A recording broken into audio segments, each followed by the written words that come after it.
Every generation believes the next crisis will be different: smarter economists, better technology, more data, stronger regulations. And yet, financial crises keep coming back.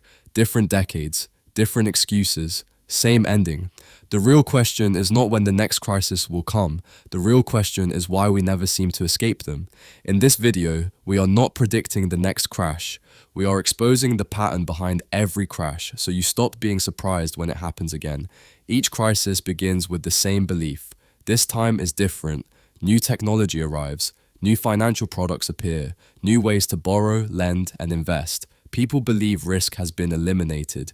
In the 1920s, it was margin lending. In the 1970s, it was oil and debt. In the 2000s, it was housing and complex financial instruments. In 2020, it was unlimited stimulus and emergency money creation. The system looks smarter on the surface, but beneath it, human behavior never changes. Greed feels logical in good times. Risk feels invisible when prices only go up. Warnings feel unnecessary when everyone else is getting rich. Progress does not remove cycles, it only hides them for longer. Every financial crisis has one common ingredient: debt. Not small debt, not manageable debt. Excessive debt built on confidence, not cash flow. Debt allows people to bring the future into the present. More spending, more investing, more growth. At first, debt feels productive, but debt does not disappear. It accumulates quietly, until one moment changes everything.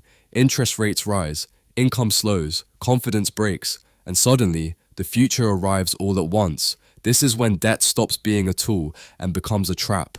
Crises are not sudden events. They are long periods of borrowing, followed by short moments of reality.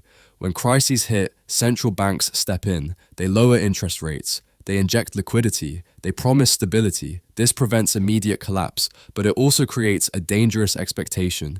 People begin to believe the system will always be rescued. This belief changes behavior.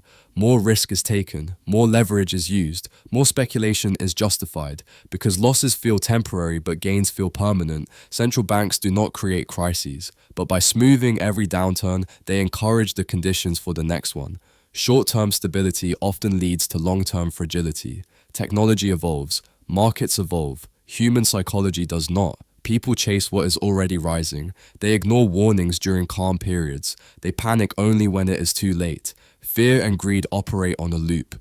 Greed builds bubbles. Fear bursts them. Intelligence does not protect against this. Education does not prevent it. Even professionals repeat the same mistakes. Crises happen not because people are stupid, but because confidence peaks right before collapse. After every crisis, new rules are created, new safeguards, new oversight, new promises, and for a while things seem safer. But regulations always fight the last crisis, not the next one. Financial innovation moves faster than rules. Risk does not disappear, it migrates. From banks to markets, from markets to private debt, from visible places to hidden ones, the system adapts, and the cycle continues.